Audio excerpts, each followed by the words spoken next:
सबसे पहले आज के तमाम बड़ी खबरें नॉनस्टॉप न्यूज में। नए साल के पहले दिन भारत में वैक्सीन के इमरजेंसी इस्तेमाल के फैसले पर मुहर लग गई है। सूत्रों के मुताबिक सीरम इंस्टीट्यूट की वैक्सीन कोविशील्ड को भारत में इमरजेंसी इस्तेमाल की मंजूरी मिल गई है। सब्जेक्ट एक्सपर्ट कमेटी ने सीरम की वैक्सीन पर मुहर लगाई। कोविशील्ड को शर्तों के साथ मंजूरी मिली है। हालांकि इस पर आखिरी फैसला DCGI को लेना है। Serum institute of India, Oxford और एस्ट्राजेनेका ने मिलकर कोविशील्ड वैक्सीन तैयार की है। ब्रिटेन और अर्जेंटीना के बाद भारत तीसरा ऐसा देश है जहां ऑक्सफोर्ड की वैक्सीन को अनुमति देने की सिफारिश की गई है। सब्जेक्ट एक्सपर्ट कमेटी में 3 वैक्सीन कंपनियों फाइजर, भारत बायोटेक और सीरम ने प्रेजेंटेशन दिया, जिसके बाद अभी सिर्फ सीरम को भारत में इमरजेंसी इस्तेमाल की मंजूरी मिली है।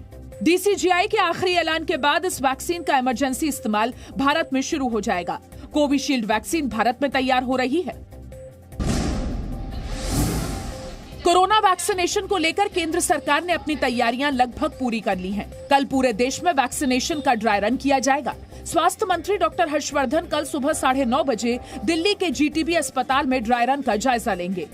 कोई एडवर्स कोई रिएक्शंस होते हैं तो उस स्थिति में क्या करना है, हमें उनको ऑब्जर्वेशन रूम्स में जो वैक्सीनेशन के बाद आधा घंटा रखना है। हम सब लोग अपने आप को अच्छी तरीके से तैयार कर लें। स्वास्थ्य मंत्री डॉक्टर हर्षवर्धन ने आज वीडियो कॉन्फ्रेंसिंग के जरिए अधिकारियों से बात की। स्वास्थ्य मंत्री ने बताया कि सबसे पहले वैक्सीन स्वास्थ्य कर्मियों को दी जाएगी।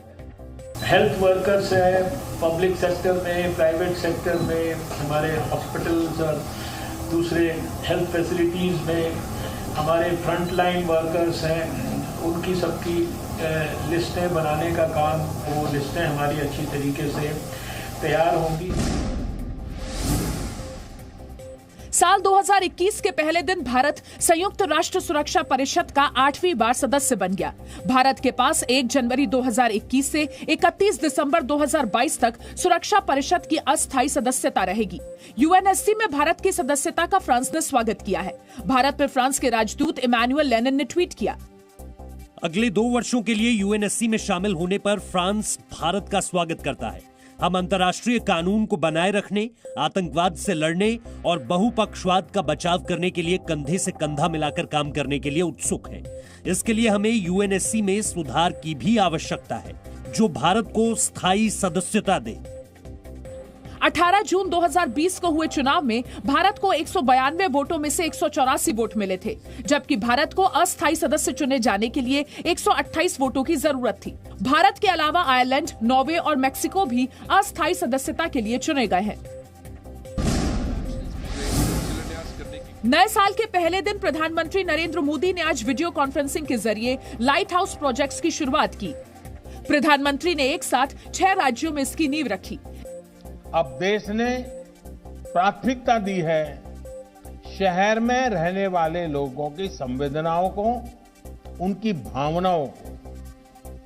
प्रधानमंत्री आवास योजना के तहत शहरों में बहुत ही कम समय में लाखों घर बनाकर दिए जा चुके हैं। इस प्रोजेक्ट के तहत केंद्र और राज्य सरकारें मिलकर उत्तर प्रदेश, मध्य प्रदेश, गुजरात, तमिलनाडु, आंध्र प्रदेश और झारखंड में सस्ते भूकंप रोधी और मजबूत मकान बनाएंगे। कम समय में ऐसे घरों का निर्माण हो पाएगा। प्रधानमंत्री ने आवास योजना में अच्छा प्रदर्शन करने वाले 3 राज्यों उत्तर प्रदेश, मध्य प्रदेश और आंध्र प्रदेश को सम्मानित भी किया। दिल्ली बॉर्डर पर किसान आंदोलन का आज 37वां दिन है। किसान नेताओं ने आज सिंघू बॉर्डर पर बैठक की, जिसमें 4 जनवरी को सरकार के साथ होने वाली 7वें दौर की बातचीत के लिए रणनीति पर चर्चा हुई। किसान संगठनों ने कहा कि अभी तक सरकार ने उनकी 2 मांगे मान ली हैं। 4 जनवरी की बातचीत में 2 और मांगों पर चर्चा होगी। अगर उनकी ये दोनों मांगे नहीं मानी गई तो आंदोलन और तेज किया जाएगा। हम उससे गारंटी का कानून मांगते हैं कि हमारी जितनी देश में पैदा हुई, क्या वो सारी खरीदेंगे?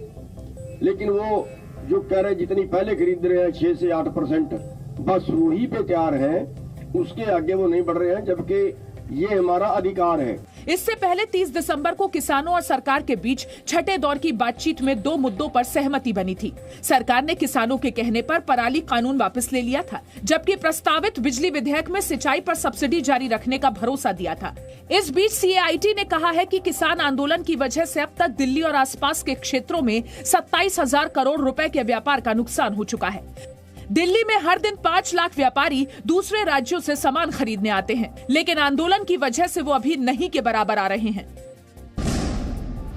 अखिल भारतीय अखाड़ा परिषद ने फैसला किया है कि फर्जी अखाड़ों को इस बार हरिद्वार महाकुंभ में प्रवेश नहीं दिया जाएगा। अखाड़ा परिषद के मुताबिक देश में 13 अखाड़ों के अलावा किसी भी अन्य अखाड़े को मान्यता नहीं है। अखाड़ा परिषद ने विश्व अखाड़ा परिषद, परी अखाड़ा और किन्नर अखाड़े को फर्जी बताते हुए रजिस्ट्रेशन न किए जाने की अपील की है। अखाड़ा परिषद के अध्यक्ष मोहित नरेंद्र गिरी ने मांग की है कि सरकार फर्जी अखाड़ों को जमीन और सुविधाएं भी न दे।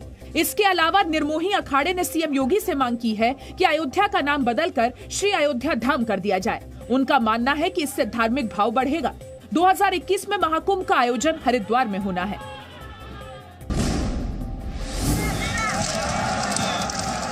पाकिस्तान के खैबर पख्तूनख्वा में हिंदू मंदिर को जलाने की घटना पर भारत ने कड़ा विरोध दर्ज कराया है।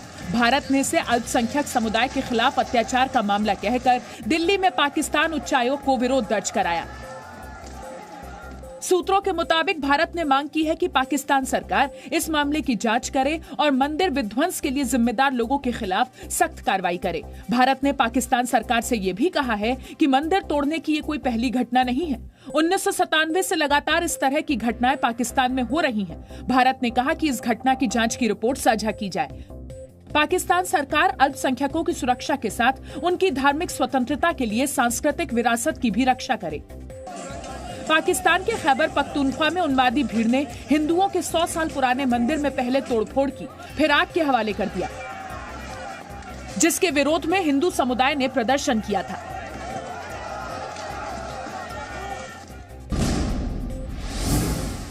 श्रीनगर में व्यापारी सतपाल निश्चल की आतंकवादियों ने दिन दहाड़े हत्या कर दी। सोने के व्यापारी सतपाल निश्चल की हत्या श्रीनगर में उनकी दुकान में हुई। सतपाल की हत्या की जिम्मेदारी आतंकवादी संगठन TRF ने ली।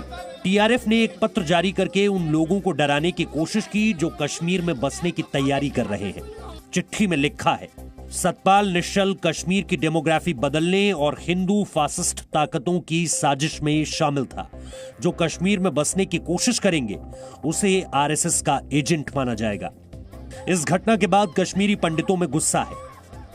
कश्मीर में जो हिंदुस्तान का दखल नहीं चाहता वो कत्ल-ओ-गारत चाहता है।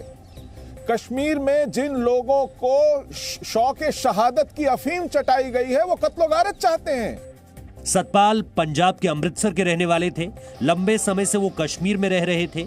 उन्हें अनुच्छेद 370 हटने के बाद डोमिसाइल सर्टिफिकेट मिला था, जिसके बाद उन्होंने कश्मीर में एक दुकान और एक घर खरीदा था।